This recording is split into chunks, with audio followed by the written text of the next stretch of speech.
جربت في مرة ان الدنيا كلها بقت سودة في وشك، وحسيت ان الدنيا كلها ضاقت بيكوا، وكل حاجة حواليكوا حرفيا بتتقفل، مش قادرين تكملوا ومش قادرين تعملوا اي حاجة. اللحظات دي بقى اللي مسميها الضعف واليأس. ساعات بتبقى صعبة جدا، بس في نفس الوقت دي فرصة كبيرة تغير حياتك تماما. لو بتتفرج دلوقتي يبقى ربنا جابك هنا علشان تسمع الكلام اللي هيفرق معاك دلوقتي. الضعف مش عيب، العيب الحقيقي هو الاستسلام. النهاردة هنتكلم عن ازاي نتعامل مع لحظات الضعف ونحولها لطاقة قوة وتخليك شخص أحسن من اللي فات. القصة بدأت بشاب اسمه أحمد.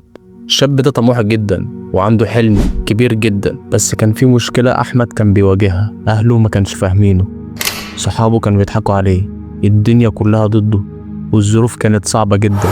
في أسوأ لحظة في حياته حس إنه خلاص مش قادر يكمل، نفسه يستسلم ويسيب كل حاجة. كان بيقول لنفسه أنا خايف أكون بعافر على الفاضي، وخايف أبطل عافر، هكون أنا اللي اخترت أخسر. بس بدل ما يقف قرر يعمل حاجة، وعينه جت على حاجة.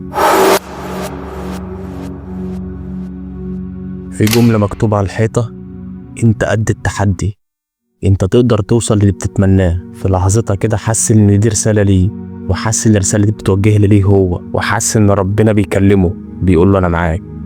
تعبك ما بيروحش في الارض، تعبك ما بيروحش هدر، انا شايفك وانا حاسس بيه، كمل. الجملة اللي شافها احمد دي كانت نقطة تحول في حياته، وواحدة ورا التانية حياته كلها اتغيرت، وبقى مستمر في السعي رغم ان الظروف صعبة. النصيحة العملية: طيب يا جدعان، ازاي نقدر نكون زي احمد؟ ازاي نتعامل مع لحظات الضعف؟ اعترف انك ضعيف، مش عيب انك تقول انا تعبان، انا مش قادر دلوقتي، انا مش قادر اعمل اي حاجة، انا مش قادر اواجه. الاعتراف بالنقطة دي هو اول خطوة. ما تحطش لنفسك هدف كبير قوي بحيث ما تيأس حتى لو ما وصلتوش. مش لازم هدف كبير، حط لنفسك هدف بسيط بس تحسسك انك بتتقدم. ابعد عن الافكار السلبية. تاني، ابعد عن الافكار السلبية، لانها اكتر حاجة بتسحبك لورا، وبتسحب طاقتك، وبتكسر حماسك. كل مرة تفكر تفكير سلبي كأنك بتوقف نفسك بإيدك. بدل ما تقول انا مش هقدر، جرب تقول انا هحاول، لان دماغك بتصدق اللي بتقوله. ركز على الحل مش على المشكلة، وسيبك من لو او ياريت. خليك دايما شايف النور مش شايف العتمة. احتفل بالنجاحات الصغيرة، يعني لو ما تحقق اي حاجة مهما كانت بسيطة حتى لو صغيرة لازم تفرح بيها وتقدر نفسك عليها. ليه؟ لان النجاح الكبير مش بيجي مرة واحدة، ده عبارة عن خطوات صغيرة كتيرة.